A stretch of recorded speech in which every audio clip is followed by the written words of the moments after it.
श्रीकृष्ण गोविन्द हरे मुरारे हे नाथ नारायण वासुदेव श्रीकृष्ण गोविन्द हरे मुरारे हे नाथ नारायण वासुदेव अनंत वैकुंठ मुकुंद कृष्ण अनंत वैकुंठ मुकुंद कृष्ण गोविंद दामोदर माधवेति श्रीकृष्ण गोविंद हरे मुरारे हे नाथ नारायण वासुदेव हे नाथ नारायण वासुदेव हे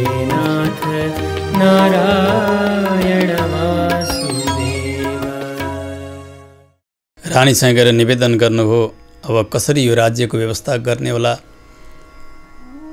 ऋषिहरूले एउटा निवेदन पनि गर्नुभयो, महारानी यस्ता धर्मात्मा राजाको वंशलाई अब बढाउँ, यसका लागि एउटा उपाय छ। यो बेनको शरीरलाई मन्थन गरेर कोही उत्तराधिकारी तयार गऱ्यौँ। महारानी सुनिताले आज्ञा दिनुभयो। ऋषिहरू अब वेद मन्त्रोच्चारण गरेर उसका जङ्घालाई दुई यो तिग्राका भागलाई एक आपसमा रगड्न प्रारम्भ गर्नुभयो। ममन्थुरुरुम तरसा तत्रा सिद्धबाहुको नरह मन्त्र बोलेर त्यो घर्षण गर्दा गर्दै बेनका शरीरबाट एउटा कालो पुड्के डल्ले यस्तो व्यक्ति प्रकट भयो। राता राता आँखा छन्, टुलटुल हेर्दछ यताउति, राता राता तताएका तामा जस्ता उसका जुगा छन्, दारी छन्। ऋषिहरूतर्फ यसो हेरेर भन्यो त्यो पुड्केले, किङ करोमी, म के सेवा गरौँ तपाईँहरूको, मलाई किन जन्माउनु भयो, किन बनाउनु भयो। ऋषिहरूले विचार गर्नुभयो यस्तो आयो, विचित्रको आयो, यसले त के राज्य पालन गर्ला र, यसलाई केही काम खोजेर देउला पछि सम्झेर भनेर बाबु त बस एकछिन बस, तँलाई तेरो कार्य हामी दिदिनेछौँ, निषिध बस। ऋषिहरूले बस भन्नुभयो, परन्तु त्यो बसेन। बेनका शरीरमा भएको सारा पाप जति पोको पार्यो आफ्ना शिरमा बोक्यो, फटाफट त्यो पुड्के सबैलाई हेर्दै हेर्दै हिँड्न लाग्यो। चकित भए सबै। यही निषिद्ध भन्दा भन्दै हिँडेको हुनाले यसैबाट निषाद वंश बढेर गयो, पापमय वंश। ऋषिहरूले विचार गर्नुभयो यो अधा अङ्गबाट उत्तम व्यक्ति जन्माउन सकिन्न, त्यसकारणले यसका बाहुलाई मन्थन गरौँ भनेर यो दुई हात, यी दुईलाई बेनका हातलाई रगट्न प्रारम्भ गर्नुभयो। बाहुभ्याम मध्यमानाभ्याम मिथुनम समपद्यत, रगट्दै जानुभयो। मन्त्रोच्चारण भइरहेको छ, मन्थन भइरहेको छ। हुँदै त्यहाँबाट एक जोडा प्रकट भए। एक पुरुष साक्षात् भगवान् नारायणको अंशावतारले पृथु बन्नुभयो। भगवती लक्ष्मीजीका अंशले साक्षात् अर्ची प्रकट हुनुभयो।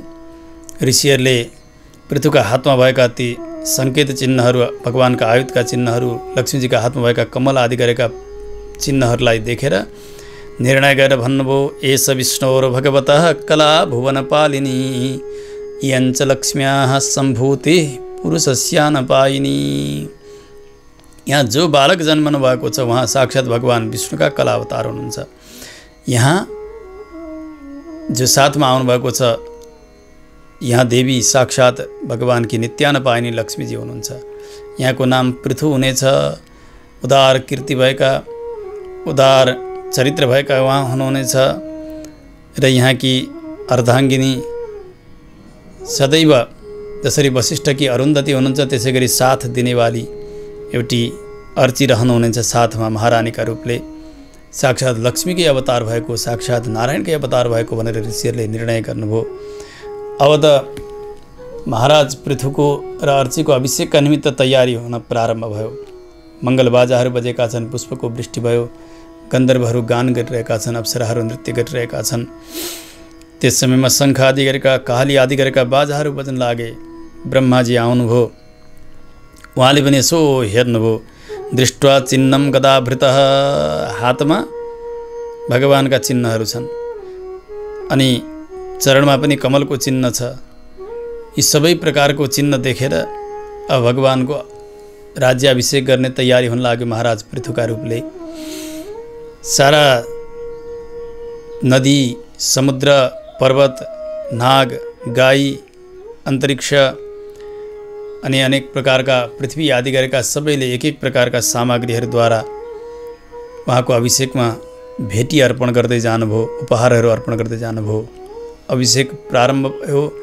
अभिषेक पछाडि एक एक चिज दिने क्रम बढ्दै जान लाग्यो। कुबेरजीले सुन्दर सुनको सिंहासन ल्याएर दिनुभयो। चन्द्रमाले सेतो छाता उडाइदिनु भयो। वायुले चमर डुलाउन लाग्नुभएको छ। धर्मले माला लगाइदिनु भयो। इन्द्रले मनोहर मुकुट लगाइदिनुहुन्छ। यमराजले राजालाई चाहिने जो दण्ड हो त्यो दण्ड दिनुभयो। ब्रह्माजीले वेदमय कवच दिनुभयो। सरस्वतीजीले हार लगाइदिनु भयो। सुत मागध बन्दीजनहरूले स्तुति गर्न लागे। पृथु महाराजको अर्ची महारानीका साथमा दिव्य अभिषेक सम्पन्न भयो। पृथुले त्यो स्तुतिलाई सुन्दै गएपछि भन्नुभयो, भो सुत हे मागध सौम्य बन्दिन लोके धुना स्पष्ट गुणस्य मे स्यात् किमास्तयो मेस्तव एष योज्यतां मामय्य भुवन वितथा गिरोवः।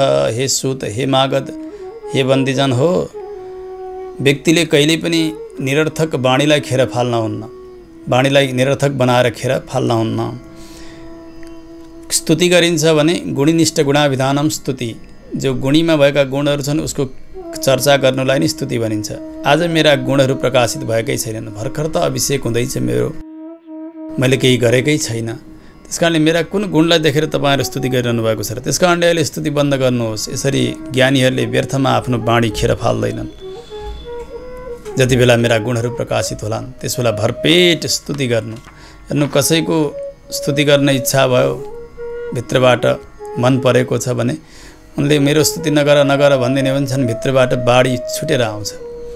आज त्यस्तै हुन लाग्यो। हेर्नु, सबैले भन्न लागे, हे प्रभु, हजुर त साक्षात् नारायण हुनुहुन्छ, हजुरको स्तुति गर्न कहाँ हामी सक्दछौँ र?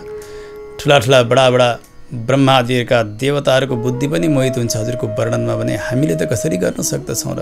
प्रभु, हजुर धर्मधारीहरूमा श्रेष्ठ हुनुहुनेछ, धर्मको पालन गर्नुहुनेछ, पृथ्वीको पालन गर्नुहुनेछ। जो विपरीत मार्गमा गएका छन् तिनीहरूलाई दण्ड दिनेवाला हजुर हुनुहुन्छ।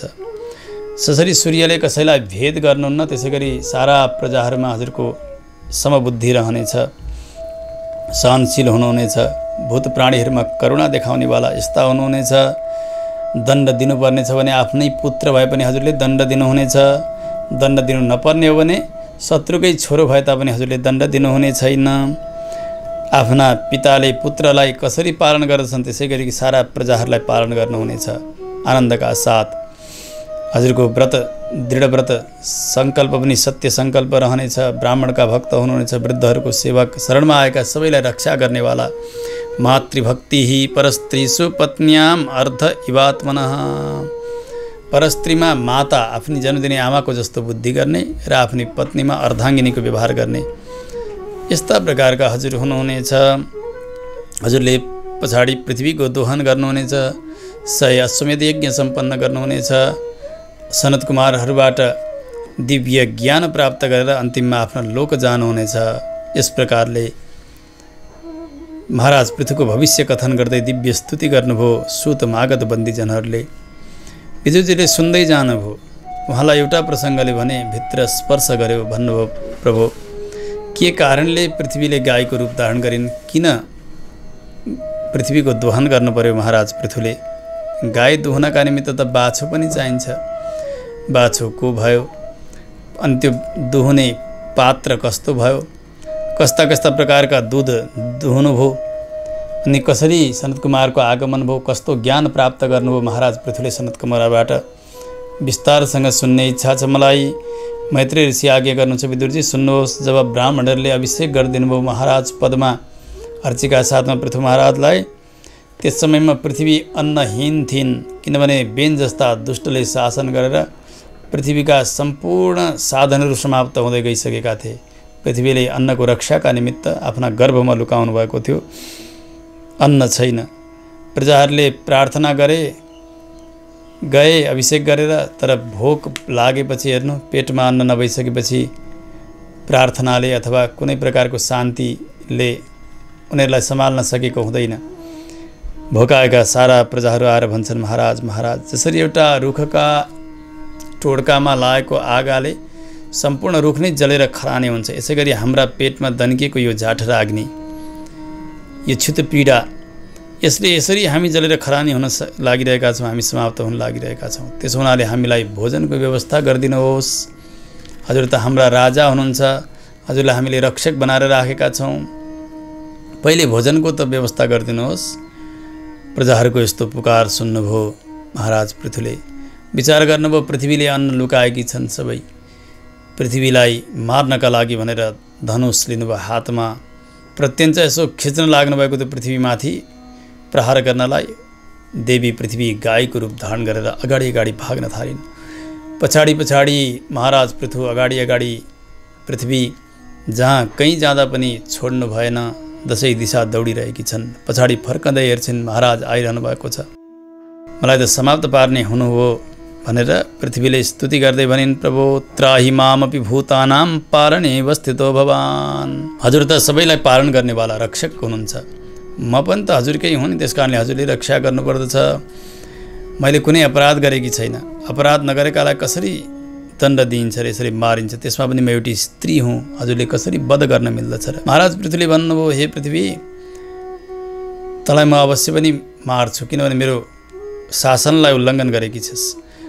यज्ञमा देवता समान भएर यज्ञको भाग चाहिँ लिने, तर अन्नहरू चाहिँ सबै लुकाउने। जुन गाईले धेरै घाँस खोले सबै खाएर दुध आफ्ना फाँचाभरि बनाएकी छे, अनि दुध दिने बेलामा भने त्यो दुध लुकाउँछ भने त्यस्तै गाईलाई पिट्नुहुन्न भन्ने छैन। हेर्नु, गाईलाई पिट्नुहुन्न है कहिले पनि, तर फाँचाभरि दुध छ, खाना पनि दिएको छ टन्नसँगले, तर दुध लुकाउँछे, दुध दिन्न त्यो गाईले भने अलिकति हप्काइ दप्काइ गर्दा चाहिँ हुने रहेछ। यहाँ यही गरी घुमाएरै बताउँदै हुनुहुन्छ, यवसं जग्ध्यनुदिनं नैव दुग्ध्यौधसम्पयः तस्याम एवं हि दुष्टायाम दण्डो नात्र न सस्यते। गाईलाई पिट्न हुन्न, परन्तु दुध लुकाउने गाईलाई अलिअलि पिट्दाखेरि हुने रहेछ। त्यस कारण त त्यसै गरी अन्नलाई लुकाउने वाली छेस्, तँलाई मैले दण्ड दिनेछु, समाप्त पार्नेछु। म आत्मयोग बलद्वारा सारा प्रजाहरूलाई धारण गर्नेछु, तेरो कोही आवश्यकता छैन भनिसकेपछि पृथ्वी अत्यन्तै डराएर पृथु महाराजको स्तुति गर्दै भन्नुभयो, प्रभो नमः परस्मै पुरुषाय मायया विन्यस्तनानातनवे गुणात्मने नमः स्वरूपानुभवेन निर्धुत द्रव्य क्रियाकारक विभ्रमोरमये। त्यस्ता परम पुरुषोत्तम भगवानलाई म बार बार वन्दना गर्दछु। मायालाई स्वीकार गरेर अनेक रूपले हजुर अवतार ग्रहण गर्नुहुन्छ। सबै जगतलाई व्याप्त गर्ने हे परात्पर, हे परब्रह्म, हजुरलाई म वन्दना गर्दछु। जसलाई रक्षक मानिएको छ, जसका काखमा आनन्दसँग सुत्छन् व्यक्तिहरू, त्यस्ता रक्षक नि भक्षक भए, तिनीहरू नि सक्नका लागि तयार भयो भने कसका शरणौ जाने ती प्रजाहरूले। आज त्यही भइरहेको छ। जति बेला म रसातलमा डुबेकी थिएँ, त्यसबेला हजुरले वराह अवतार धारण गरेर मेरो उद्धार गर्नुभयो। आज भने आफै मार्न तयार भइरहनु भएको छ। प्रभु, हजुरको लीलालाई मैले कसरी जानौँ? मैले कुनै अपराध गरेकी छैन। ब्रह्माजीले निर्माण गर्नुभएका यी सम्पूर्ण औषधिका बीजहरू, अन्नका बीजहरू, बेन जस्ता दुष्टले शासन गरेर सबै नाश हुन थालेपछि मैले रक्षाका निमित्त आफ्ना पेटभित्र लुकाएकी छु, यस गर्भभित्र लुकाएकी छु। हजुरले त्यो जीर्ण शीर्ण हुन लागिसकेका ती बीजहरूलाई अब दोहन गर्नुपर्नेछ। हजुरले दुहेपछि म सबै दिन तयार छु, त्यसको व्यवस्था गर्नुहोस्। मेरो कुनै गल्ती छैन, कुनै अपराध छैन। पृथ्वीले थरथर काँप्दै प्रार्थना गरिसकेपछि महाराज मनुले पृथ्वीलाई मार्ने इच्छा छोडिदिनु भयो। पृथ्वीलाई दोहन गर्न प्रारम्भ गर्नुहुन्छ। अब त हेर्नु, दुध दुँदाखेरि एउटा भाँडो चाहिन्छ, दुध दुहुने व्यक्ति चाहिन्छ, दुध पगार्ने व्यक्ति चाहिन्छ। त्यस प्रकारको व्यवस्था हुनु पर्यो। यतातिर पृथु महाराजले स्वयम्भू मनुलाई बाछो बनाउनु भयो। यता मनुले हात रूपी ढुङ्ग्रामा सप्तधान्य रूपी दुध दोहन गर्नुहुन्छ। ऋषिहरूले बृहस्पति नाम गरेका ऋषिलाई बाछो बनाउनु भयो। बाछाले पगार्ने काम गर्छ। इन्द्रिय रूप पात्रमा वेद रूपी दुधको दोहन गर्नुभयो। देवताहरूले इन्द्रलाई बाछो बनाउँछन्। सुनका पात्रमा अमृत रूपी दुधको दोहन गर्नुभयो देवताहरूले। दैत्यहरूले प्रहलादजीलाई बाछो बनाए। फलामका पात्रमा मदिरा रूपी दुध दोहन भयो। गन्धर्वहरूले विश्वावसु नाम गरेका गन्धर्वलाई बाछो बनाए। कमलका पात्रमा सङ्गीत रूपी दुधको दोहन गर्नुभयो। यतातिर पितृहरूले अर्यमा नाम गरेका पितृदेवलाई बाछो बनाउँछन्। माटाका पात्रमा पितृलाई चाहिने कव्यको दोहन भयो। यतातिर पशुहरूले पनि नन्दीकेश्वर जो नन्दी हुनुहुन्छ उहाँलाई नै बाछो बनाउनु भयो। वन रूपी जङ्गल रूपी पात्रमा घाँस लहरा पात इत्यादि रूपी दुधको दोहन गरे। यसरी हेर्नु भिन्न भिन्न पात्रहरू छन्, बाछा अलग अलग छन्, दुध पनि अलग अलग प्रकारका। जे चाहिन्थे पृथ्वीमा सबै राजाले दोहनु भयो। महाराज पृथुले अब त पृथु महाराज पृथ्वीप्रति अत्यन्तै शान्त हुनुभएको छ। कृपा गर्ने इच्छा गर्नुभयो। पृथ्वीमा नमिलेका भागहरू धेरै थिए। धनुषका अग्रभागद्वारा डाँडा गैरा होचा ती सबै स्थानलाई सम्म बनाइदिनु भयो। अलिअलि जो मिलेको छ नि हिम श्रृङ्खला यो शोभाका लागि श्रृङ्गारका लागि राखिदिनु भएको। अरू सारा पृथ्वीलाई महाराज पृथुले सम्याइदिनुहुन्छ। पृथ्वी पनि प्रसन्न हुनुभयो। महाराज पृथु प्रसन्न, प्रजाहरू प्रसन्न छन्। अब सबै समृद्धि आइसकेपछि महाराज सरस्वती नदीका तटमा अश्वमेध यज्ञ प्रारम्भ गर्नुहुन्छ। 1, 2, 3 गर्दै गर्दै 79 यज्ञ सम्पन्न भए। 100औं अश्वमेध यज्ञको समय आएको थियो। सारा सिद्ध विद्याधर दैत्य दानव भगवानका पार्षदहरू त्यसै गरी देवताहरू ऋषिहरू सबै आउनुभएको छ त्यो यज्ञमा भाग लिनका निमित्त। पृथ्वी कामधेनु जस्ती बनेर जे चाहनुहुन्थ्यो महाराज पृथ्वीले त्यही तयार गरिदिइरहनु भएको थियो। वृक्ष नदी आदि गरेका सबैले पनि अनेक उपहारहरू अर्पण गरिरहेका छन्। महाराज पृथ्वीलाई औषधिहरू अर्पण गरिरहेका छन्। यज्ञमा चाहिने सामग्रीहरू दिइरहेका छन्। यज्ञ सम्पन्न हुँदै हुँदै गयो। जब 100औं अश्वमेध यज्ञ प्रारम्भ भयो त्यसबेला इन्द्रलाई आपत्ति पर्यो। किनभने हेर्नु शास्त्रले के भन्छन् भने 100 अश्वमेध यज्ञ गरिसकेपछि उसलाई इन्द्रपद प्राप्त हुन्छ, इन्द्रासन मिल्दछ। अब पृथ्वीले इन्द्रासन छिन्दिने भए भनेर इन्द्रलाई एकदमै डर भयो। अश्वमेध यज्ञका लागि राखिएको थियो जो पशु घोडा युपमा बाँधेर इन्द्र आएर त्यो घोडा चोरेर आकाश मार्ग गरेर लिएर जान लाग्दछन्। पृथुका पुत्र हुनुहुन्थ्यो राजकुमार। अत्रि महर्षिले भन्नुभयो, हे राजकुमार ऊ लिएर जाँदैछन्, घोडा चोर्दैछन्। त्यो घोडा चोरलाई पछ्याउनका लागि पछाडि लाग्नुभयो। राजकुमार जाँदा हेर्दाखेरि त जटा भस्म धारण गरेका साक्षात् धर्म जस्तो लाग्यो इन्द्रलाई देख्दा। हो यी त धर्म रहेछन्, यसलाई मार्न हुन्न भनेर बाण नछोडिकन फर्केर आउनुभयो। फेरि अत्रि मुनिले भन्नुभयो, हे राजकुमार यी त साक्षात् इन्द्र हुन्, यिनले यो वेश बनाएका हुन्, यो नक्कली। यसरी भनिसकेपछि राजकुमार क्रुद्ध भएर इन्द्रका पछाडि दौडन लाग्दछन्। इन्द्र डराएर घोडा छोडेर भागे त्यहाँबाट। त्यो घोडा लिएर आइयो। यज्ञमा फेरि बाँधिएको छ सुनका सिक्रीद्वारा। घोडा जितेर लिएर आएको हुनाले इन्द्रबाट ती राजकुमारको नाम भयो विजिताश्व। विजितः अश्वः एन, जसले घोडालाई जितेर लिएर आउनुभएको छ उहाँको नाम भयो विजिताश्व। अब यज्ञ प्रारम्भ हुन लागेको थियो। फेरि इन्द्रले आएर दोस्रो पटक त्यो घोडा हरण गरेर लिएर जान लाग्दछन्। विजिताश्वले बाण छोडिदिन्छन्। इन्द्रले तत्काल त्यो पापमय शरीरलाई छोडिदिए। त्यसबाट मन्दबुद्धि भएका व्यक्तिहरूले त्यसलाई ग्रहण गर्नाले, त्यो इन्द्रको शरीर ग्रहण गर्नाले त्यहाँबाट पाखण्ड वंशको विस्तार भएर जान लाग्यो। अब यता महाराज पृथ्वीलाई पनि अति नै रिस उठ्न लाग्यो। दीक्षित भएर बस्नुभएको छ यजमान भएर, इन्द्रले आएर यस्तो उत्पात गरिरहन्छन्। यो इन्द्रलाई मारिदिनु पर्यो भनेर हातमा धनुष बाण लिएर तयार हुनुभयो इन्द्रलाई लक्ष्य गरेर। त्यसबेला सारा ऋतुजहरूले भने, महाराज तपाईँ यज्ञमा दीक्षित भएर बस्नुभएको छ, यसबेला कसैको हिंसा गर्नुहुन्न, के गर्न लाग्नुभएको तपाईँले?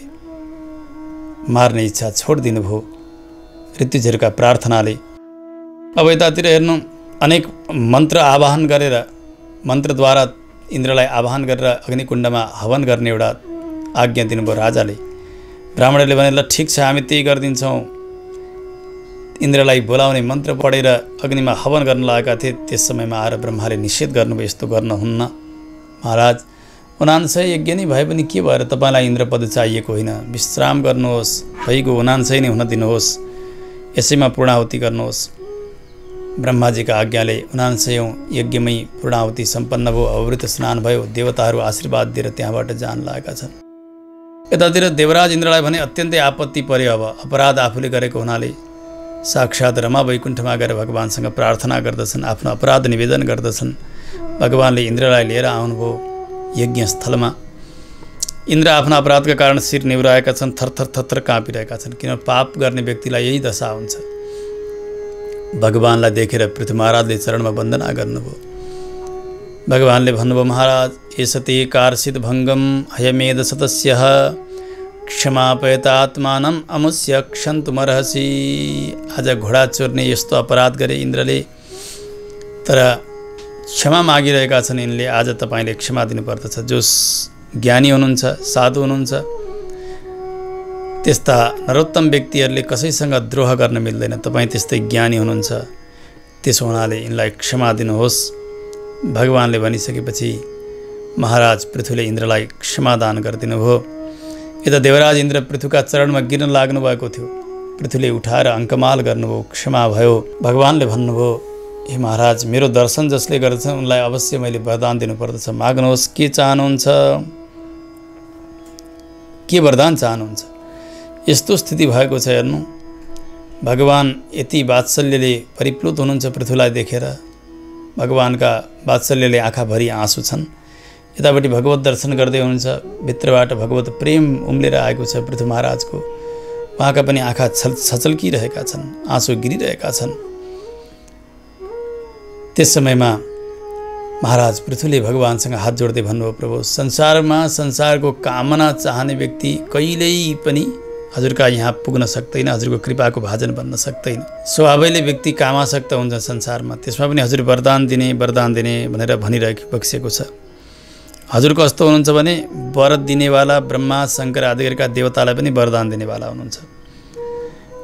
यस्ता परमात्मालाई पाएर ज्ञानीहरूले संसारको कहिल्यै कामना गर्नुहुन्न, किनभने संसारको विषय भोग त नरकमा भएका शरीरले पनि गरिरहेको छ जीवात्माले।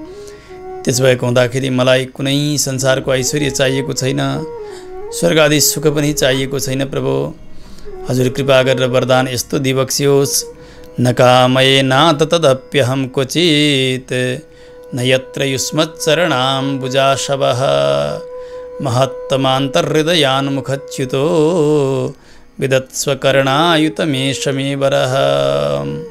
मेरा हृदयमा संसार माग्ने यस्तो कामनाको बीज कहिल्यै अंकुरित नहोस्। केवल हजुरका चरणको सेवादेखि अतिरिक्त अरू कुनै कुरा पनि मैले माग्न नपरोस्। प्रभु, हजुरका गुणानुवाद यी दुई कानले सुनेर मलाई तृप्ति भइरहेको छैन, म अघाइरहेको छुइनँ। त्यस हुनाले मलाई हजुरका कथा सुन्नका निमित्त 10,000 कान प्रदान गरिबक्सियोस्, जति पनि मैले सुन्न सकौँ। भगवानले तथास्तु भनिदिनु भयो।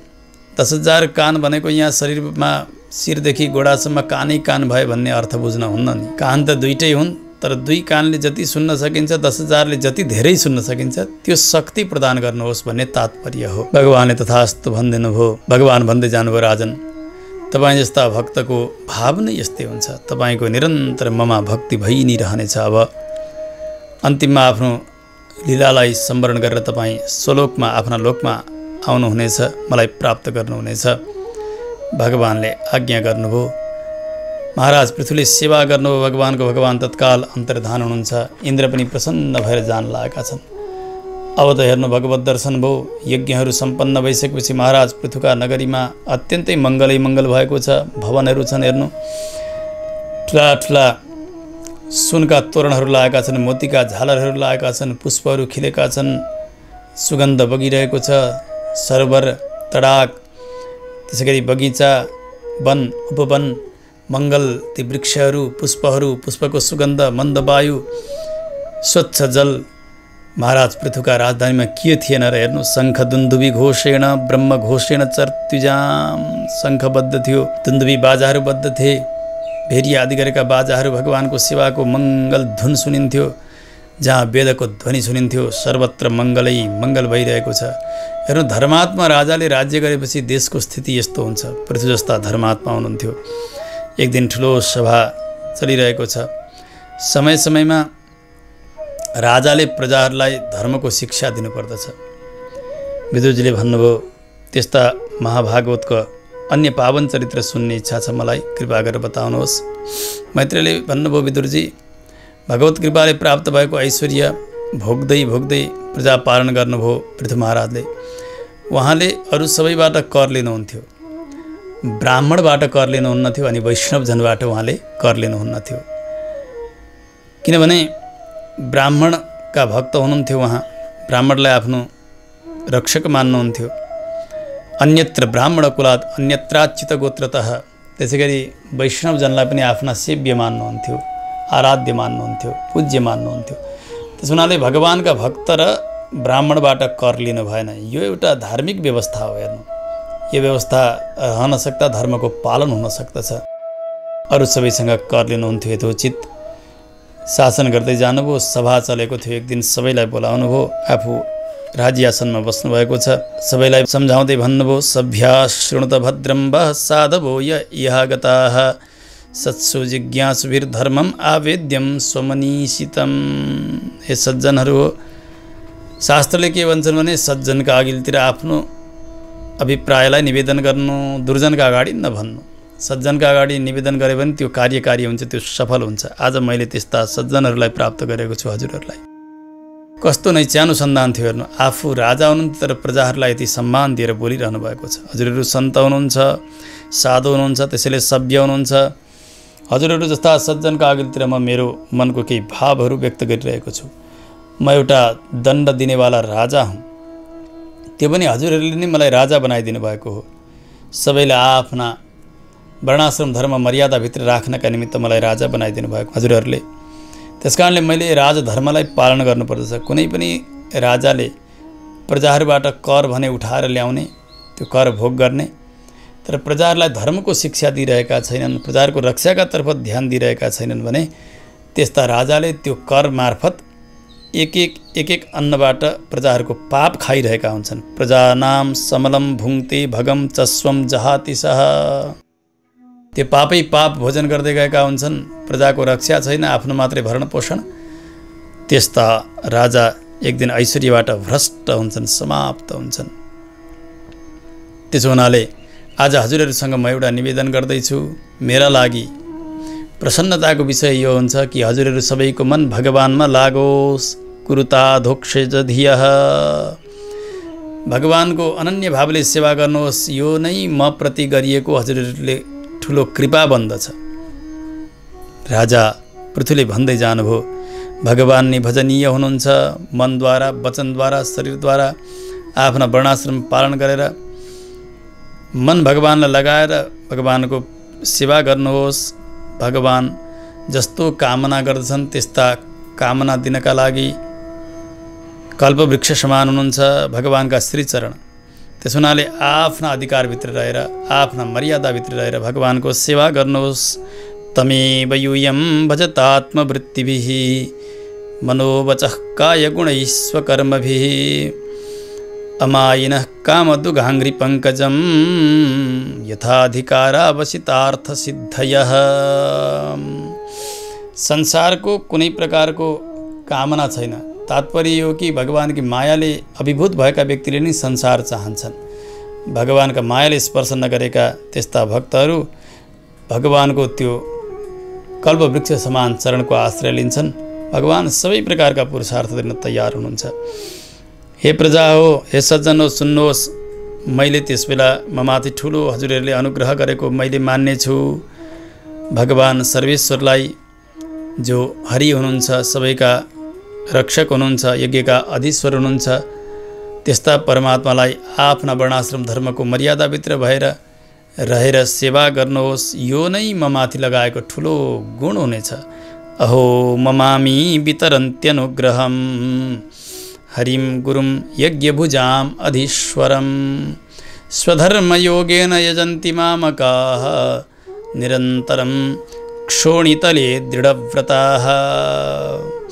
निरन्तर भगवानको सेवा गर्नुहोस्, हृदयमा निश्चय गर्नुहोस् हामी भगवानका हौँ र हामी भगवानकै सेवा गर्दछौँ। यही सेवा मेरा निमित्त बन्दछ। यहाँ सुन्दर साधनाको प्रक्रियालाई पनि बताउनुभयो महाराज पृथुले सबैलाई र भन्नुभयो, प्रसिद्धतां ब्रह्मकुलं गवां च जनार्दन सानुसरश्च मह्यं साक्षात ब्रह्मकुल ब्राह्मणहरू मसँग प्रसन्न रहनुहोस्, गाई प्रसन्न रहनुहोस्, भगवान त्यसै प्रसन्न हुनुहुन्छ। भगवान प्रसन्न भइबक्स्यो भने जगत नै प्रसन्न रहन्छ।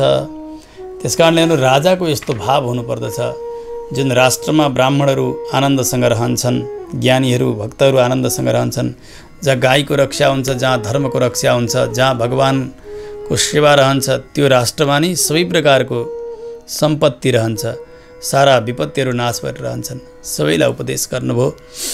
प्रजाहरूले भने, महाराज साधु साधु अत्यन्तै राम्रो कुरा भन्नुभयो तपाईँले।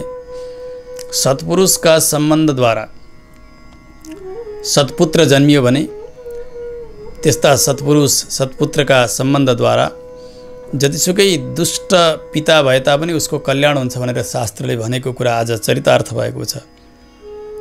यो बेन जो ब्रह्मदण्डबाट समाप्त भयो, ऋषिले हुङ्कार गरेर मार्नुभयो, यस्तो अपराधी बेनका शरीरबाट प्रकट हुनुभएको हजुर यति धर्मात्मा हुनुहुन्छ नि, हजुरका सम्बन्धले गर्दा त्यो बेनको पनि उद्धार भएको जस्तो हामीलाई लागिरहेको छ। प्रभु हजुरको जय होस्।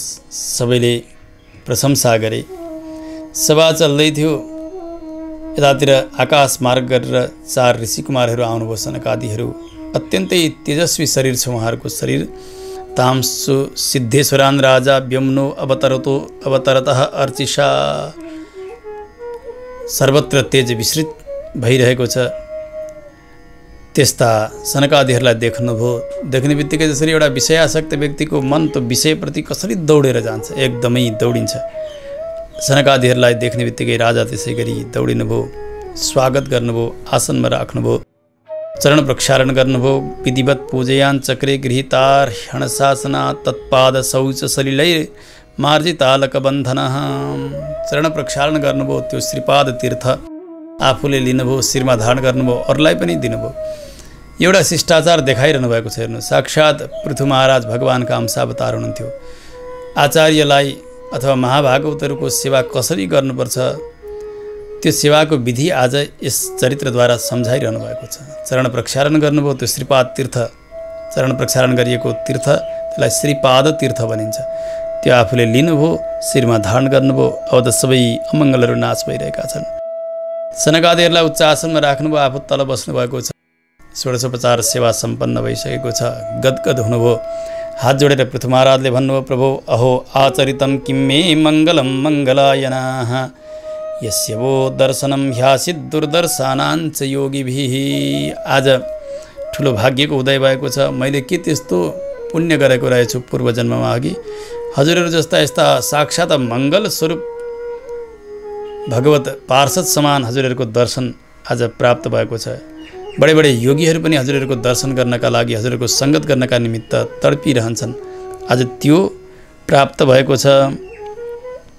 यस लोकमा र परलोकमा के त्यस्तो असाध्य चिज छ र जसका लागि ब्राह्मण प्रसन्न हुनुहुन्छ, भगवान शङ्कर प्रसन्न हुनुहुन्छ, भगवान नारायण प्रसन्न हुनुहुन्छ भने त्यस्ताका लागि यस लोकमा परलोकमा के चिज चाहिँ अप्राप्य हुन्छ र प्रभु।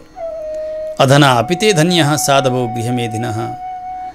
यहाँ संसारको सम्पत्ति नभए तापनि, संसारका दृष्टिमा गरिब भए तापनि तिनै नै धन्य हुन्। जसका कुटीमा, ती गरिबहरूका कुटीमा सन्तहरूको आगमन भयो, उहाँहरूको चरण पर्यो भने वस्तुतः तिनै यहाँ संसारका दृष्टिले जसलाई गरिब भनिएको छ उनी नै धनी हुन्। किन यद्गृह हरिय बरियाम्बु तृणभूमिश्वरा वराह। सामान्य कुटी नै किन नहोस्, त्यहाँ पनि महापुरुषहरूको चरण परेको छ भने त्यो महल हो, साक्षात् त्यो वैकुण्ठ हो। तर ठुला ठुला महल अट्टालीहरू तयार गरिएको छ, तर कहिले पनि सन्तहरूको चरण त्यहाँ परेको छैन, भागवतजनको चरण त्यहाँ परेको छैन, आचार्यहरूको चरण त्यहाँ परेको छैन भने त्यो त एउटा सर्प बस्ने टोडको हो, रुखको टोडको हो, अथवा सर्प बस्ने पाल हो भनेर जान्नुपर्छ। ब्यालालयद्रुमा वैतेप्यरिक्ताखिल सम्पदः यद्गृहास्तीर्थपादीय पादतीर्थ विवर्जिताः। सबैलाई पवित्र गराउने त्यस्ता भगवानका भक्तका चरण रजले रहित भएको त्यो स्थान, त्यो घर जतिसुकै ठुलो महल भए पनि त्यो सर्प बस्ने एउटा टोडको हो। त्यस कारणले आज म धन्य भएको छु, हजुरहरूको दर्शनले अति नै प्रसन्न भएको छु। हामी जस्ता विषयाशक्तिलाई आनन्दै छ। हाम्रो कल्याण के गरी हुन्छ त्यो कल्याणको उपाय हजुरले बताइदिनुहोस्। किनभने आफ्ना कर्मले यसरी बाँधिएका छौँ हामी। के हो गर्नुपर्ने, के हो छोड्नुपर्ने त्यो सबै कुरा जानिरहेका छैनौँ। त्यस हुनाले हामीमाथि कृपा गर्नुहोस्। के गरी कल्याण हुन्छ? हजुरहरू सन्चै हुनुहुन्छ भनेर सोध्न त यो प्रश्न नै ठिक रहँदैन। किनभने हजुरहरूमा कहिले अमङ्गल भन्ने छँदै छैन, अशान्ति भन्ने छँदै छैन भने हजुरहरू सन्चै हुनुहुन्छ अथवा हजुरहरूलाई राम्रै छ भनेर भन्नुको कोही अर्थ रहँदैन। हजुरहरू आत्मा राम हुनुहुन्छ। कुशल अकुशल संसारका कुशलता र अकुशलताको प्रश्न हजुरहरूलाई सुहाउँदैन। भवत्सु कुशल प्रश्न आत्मा रामे सुनेष्यते कुशला कुशला यत्र न सन्ति मतिवृत्तयः। हजुरहरू सदैव कुशल मङ्गलका खानी हुनुहुन्छ। त्यसो हुनाले हजुरहरूलाई त सोध्नु छैन हाम्रो चाहिँ के गरी कल्याण हुन्छ हामी जस्ता विषयासक्तहरूको। त्यो उपाय चाहिँ हजुरले चाँडै बताइदिनुहोस्। शीघ्र कल्याण के गरी हुन्छ त्यो हजुरले बताइदिनुहोस्। क्षेमः केनाञ्जसा भवेत्, सजिलैसँग कल्याण हुनु पर्यो त्यस्तो साधन बताइदिनुहोस्। मलाई त लाग्छ आज साक्षात् भगवान नै महापुरुषका रूपले हजुरहरूका रूपले आफ्ना शरणापन्न भक्तहरूमाथि कृपा गर्नका लागि आउनु भएको हो। साक्षात् स्वयं भगवान नै हजुरहरू हुनुहुन्छ। यसरी स्तुति गरिसकेपछि सनकादिहरू अत्यन्तै प्रसन्न हुनुभयो। त्यसमध्ये जो सनत कुमार हुनुहुन्थ्यो उहाँले महाराज पृथ्वीलाई सम्बोधन गर्दै भन्नुभयो, महाराज अत्यन्तै सुन्दर प्रश्न तपाईँले गर्नुभएको छ। सबै भूत प्राणीहरूको हितको कामना तपाईँले गर्नुभएको छ नि। सबै चिज जान्दै पनि आज केही सोधिरहनु भएको छ। किनभने यो साधुहरूको लक्षण नै हो, केही न केही सुनिरहने, भगवत चर्चा सुनिरहने। यस्ता साधुजनहरूको सङ्गत गर्ने दुवै पक्षलाई नै यसले मङ्गल गर्दछ। अनि त्यो उहाँहरूबाट भएको जो संवाद हो, चर्चा हो, भगवत चर्चा, त्यसले लोकको कल्याण गर्दछ, सबैलाई नै कल्याण गर्दछ। आफू बिचको समागम, एक सन्तको अर्का सन्तसँगको भेट, त्यो भेटले आनन्द त प्राप्त हुन्छ सबै दुवैलाई। तर त्योभन्दा पनि ज्यादा आनन्द भनेको दुई सन्तका बिचमा जो संवाद हुन्छ नि, त्यो संवाद सुन्ने र संवादद्वारा सारा लोकनिवासीहरूको कल्याण हुन्छ। यत् सम्भाषण सम्प्रश्न सर्वेषां वितनोति सम, सबैका लागि कल्याणको साधन। त्यस कारणले हे महाराज तपाईँको भगवान श्री नारायणमा अनन्य भक्ति छँदैछ। उहाँका चरणारविन्दको भजन गरिरहनु भएको छ, उहाँको गुणानुवाद गरेरै बसिरहनु भएको छ। त्यस कारणले उहाँमा प्रेम भएको छ। यही प्रेमले सबै प्रकारका दुर्भावनाहरूलाई, कल्मसहरूलाई धोएर पखाल्ने काम गर्दछन्। मङ्गल र कल्याणको एउटा बाटो देखाउनेछ। जुन मङ्गल र पवित्र हृदय बन्दछ भगवत प्रेमले, त्यही हृदयमा भगवान आएर बास गरिबक्सने हो। त्यसो हुनाले त्यो सब चिज हजुरमा छँदैछ। अब हजुरले यसै गरी अहिंसालाई स्वीकार गर्नुहोला, परमहंस धर्मलाई स्वीकार गर्नुहोला, विरक्त भएर रहनुहोला। स्मृत्या मुकुन्दा चरिताग्र्यसीधुना, भगवान श्री मुकुन्दका चरणारविन्दको स्मरण गर्नुहोस्। यम नियमादिको पालन गर्नुहोस्, वर्णाश्रम धर्मको पालन गर्नुहोस्। कानले भगवत कथा पान गर्नुपर्दछ, जिउराले भगवानको नामको उच्चारण गर्नुपर्दछ। भगवानमा प्रेम बन्नेछ। जबसम्म भगवानमा र आचार्यमा प्रेम बन्दैन तबसम्म लोकमा कसै गरी कल्याण हुँदैन। यदा रतिर ब्रह्मणि नैष्ठिकी पुमान आचार्यवान ज्ञान विरागरम हसा। व्यक्तिले जीवनमा आचार्य वरण गरेको छ, गुरु गरेको छ भने भगवानमा प्रेम बनेर जान्छ। त्यसरी उपनिषदले के भन्नुहुन्छ? वेदले आचार्यवान पुरुषो वेद आचार्य वंशो गेयः तद्विज्ञानार्थम स गुरुमेवाभिगच्छेत् समितपाणिः श्रोत्रियं ब्रह्मनिष्ठम इत्यादि तमाम वेदवचनहरूले, शास्त्र वचनहरूले मानव जीवनमा मुक्तिका निमित्त आचार्य वरण गर्नु अनिवार्य छ। ज्ञानी हुँदै हुनुहुन्थ्यो पृथ्वी महाराज, तर पनि आज सनकादिहरू जस्ता ज्ञानीलाई प्राप्त गर्नुभएको छ। भागवत धर्मको उपदेश उहाँबाट सुनिरहनु भएको छ। यसबाट के जान्नुपर्छ भने आचार्य वरण नगरिकन, आचार्यका चरणमा नगइकन मोक्ष कसै गरी सम्भव छैन। सनकादिहरूले पनि यही सम्झाउँदै भन्नुभयो, भगवानमा प्रेम बन्नु पर्दछ। कस्ताको प्रेम हुन्छ त भन्दा आचार्यवान, जसले गुरु गरेका छन् त्यस्ताकै। ज्ञान वैराग्य इत्यादिको प्राप्ति हुन्छ भगवानमा प्रेम बनिसकेपछि, र यो सबै प्रकारको हृदयमा भएका कलुष कल्मषहरू सबै समाप्त भएर जानेछन्। विषयासक्तहरूका इन्द्रियले विषयलाई ग्रहण गर्दछन्।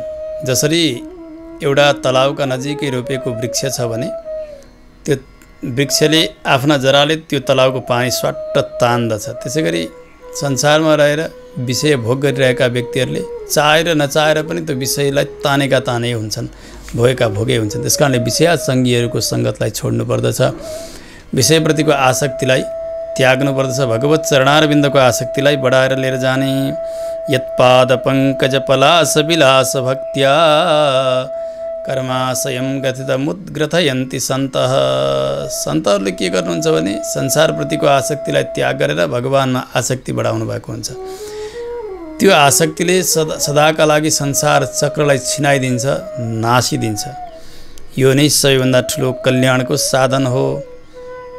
सुन्दर भागवत धर्मको उपदेश गर्नु हो सनकादिले राजा पृथुलाई। सबै सभासदहरू सुनिरहेका छन्, हात जोडेर भन्नुभयो, प्रभु हजुरहरूले ठुलो कृपा म माथि गर्नुभएको छ। साक्षात् भगवान नै हजुरहरूका रूपले आउनुभएको हो, मलाई त त्यस्तो लाग्दछ। त्यस कारणले आज यस्ता हजुरहरू जस्ता आचार्य मैले प्राप्त गरेँ जीवनमा। यो जति पनि ऐश्वर्य छ, धन दौलत सम्पत्ति, शरीर सम्बन्धी, यो सबै हजुरहरूका लागि मैले निवेदन गरिदिएँ। प्राणा दाराः सुता ब्रह्मन् गृहाश्च सपरिच्छदाः राज्यं बलं मही कोश इति सर्वं निवेदितं। प्राण होस्, शरीर होस्, पत्नी, पुत्र, घर, राज्य, बल, पृथ्वी, कोश सबै हजुरका लागि।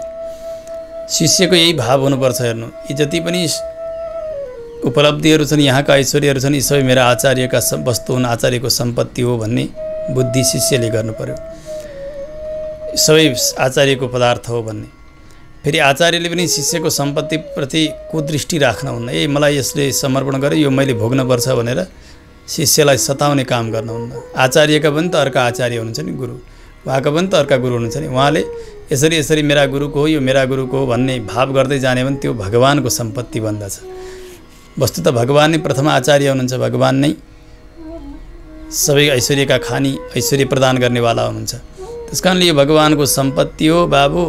यो सम्पत्तिद्वारा पुनः भगवानको सेवा गर, भागवतजनको सेवा गर, सत्कर्म गर भनेर शिष्यले समर्पण गरिएको समग्र ऐश्वर्यलाई फेरि शिष्यकै लागि फर्काइदिनु पर्दछ। यो गुरुको लक्षण हो। सबै अर्पण गर्नुभयो। शास्त्रले के भन्छन् भने शरीरम वसु विज्ञानम वासः कर्म गुणानसुन् गुरुवर्थम धारयेति यस्तु सशिष्यो नेतर स्मृतः। आफ्नो शरीर पनि आचार्यको सेवाका निमित्त, आचार्य कैङ्कर्यका निमित्त लगाइदिने, सम्पत्ति पनि, ज्ञान पनि, वस्त्र पनि, कर्म पनि, आफ्ना गुणहरू छन्, सद्गुणहरू छन् भने आचार्य सेवाका लागि हुन् तिनी।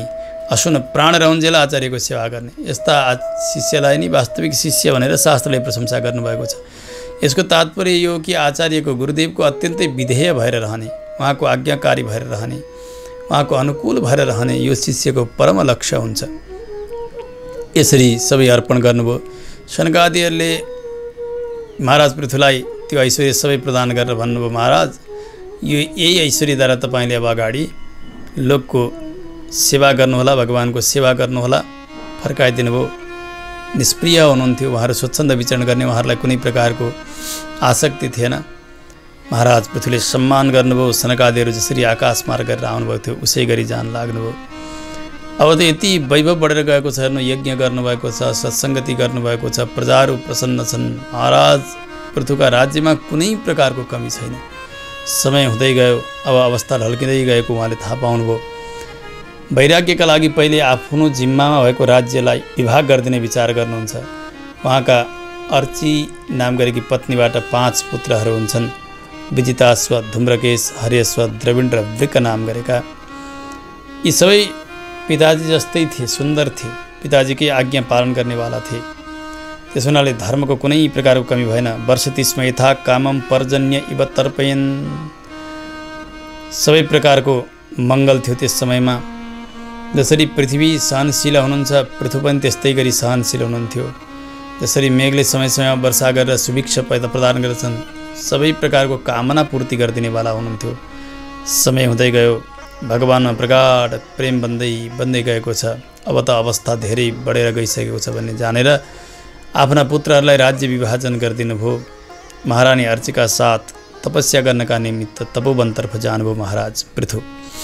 गएर कन्दमूल फल इत्यादि सुकेका पात आदि खाएर कहिलेकाहीँ जल मात्र पान गरेर कहिलेकाहीँ वायु मात्र पान गरेर कठोर तपस्या गर्न प्रारम्भ गर्नुभएको छ। ग्रीष्म ऋतुमा 5 अग्निकुण्डका बीचमा बस्नुहुन्थ्यो र तपस्या गर्नुहुन्थ्यो। जब शिशिर ऋतु आउँथ्यो ठन्डीको समय त्यसबेला जलमा डुबेर आकण्ठ यहाँसम्म जलमा डुबेर तपस्या गर्न लाग्नुभयो। यस्तो कठोर तपस्या भयो। सनत कुमारबाट प्राप्त भएको जुन ज्ञान थियो, जस्तो स्वरूपको चिन्तन गर्ने, जसरी रहने, जसरी भगवानको ध्यान गर्ने, यी विधानअनुसार भगवानको सेवा गरिरहनु भएको छ। भगवानमा प्रेम बढेर गइरहेको छ। मन भगवानमा लागिरहेको छ।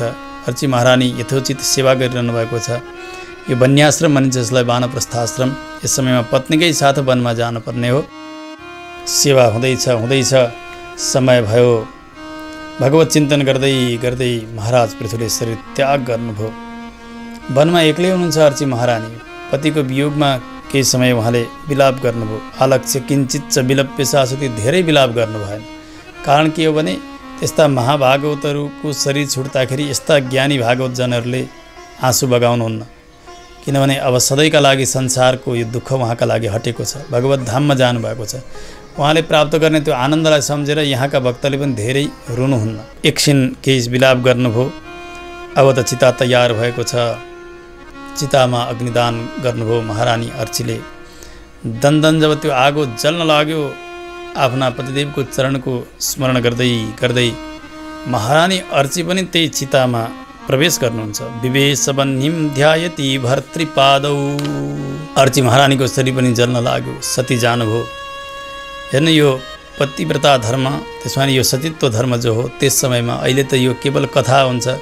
कलिमा मन वचन र शरीरद्वारा सती हुने त्यस्ता नारीहरू पाउनै गाह्रो छ। हेर्नु, किनभने यो कलिमा यस प्रकारको मन चञ्चल हुन्छ, काहीँ न काहीँ दोष आइदिनै रहन्छ।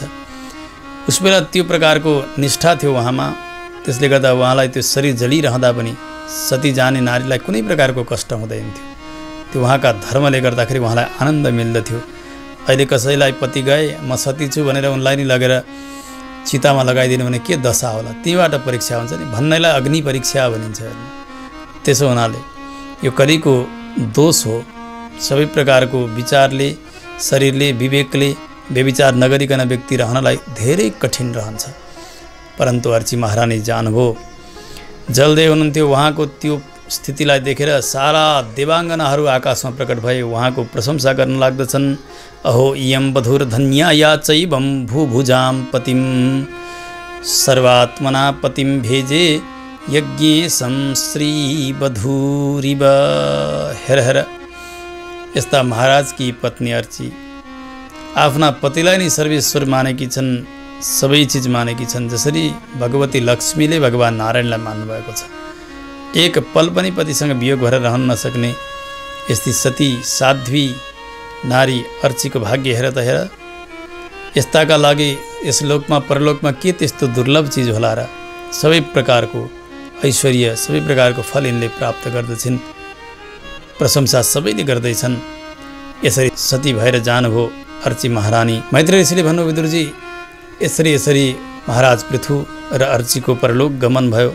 यो पावन्तम आख्यान जसले सुन्दछन्, जसले सुनाउँछन्, श्रावयेत शृणुयाद वापी, कसैले सुनाउँछन् या सुन्दछन् भने, यदि ब्राह्मण हुन् भने उनलाई ब्रह्म वर्चस्व प्राप्त हुन्छ। क्षेत्रीय हुन् भने जगतका पति हुन्छन्। जे हुन् भने सम्पत्ति मिल्दछ। शूद्र हुन् भने उनमा शक्ति मिल्दछ, शान्ति मिल्दछ। यसलाई पाठ गर्नाले, चिन्तन गर्नाले धन चाहनेले धन, यश चाहनेले यश, आयु चाहनेले आयु, स्वर्ग चाहनेले स्वर्ग, कीर्ति चाहनेले कीर्ति, कलिका दोष नाश हौन् भन्न चाहनेले त्यो दोष नाश हुने। धर्मार्थ काम मोक्षाणाम सम्यक सिद्धिम अभिप्सुभिः। धर्म अर्थ काम मोक्ष सबै प्रकारको पुरुषार्थ मिल्दछ। भगवानमा अत्यन्तै प्रगाढ प्रेम बन्दछ यो पृथु चरित्रलाई। जसले नित्यप्रति चिन्तन गर्दछन्, पढ्दछन् अथवा सुन्दछन् भने भगवती भवसिन्धु पोतपादे सचनिपुणाम लभते रतिम मनुष्य। संसार सम्बन्ध छुट्दछ, भगवत धामलाई प्राप्त गर्दछन्। यस्तो पावन्तम पृथु चरित्रलाई मैत्रेय ऋषिले सुनाउनुभयो विदुरजीका सन्निधिमा। कृष्ण गोविन्द हरे मुरारी। नारायण वासुदेव अनंत वैकुंठ मुकुंद कृष्ण अनंत वैकुंठ मुकुंद कृष्ण गोविंद दामोदर माधवेति श्री कृष्ण गोविंद हरे मुरारे हे नाथ नारायण वासुदेव हे नाथ नारायण वासुदेव हे नाथ नारायण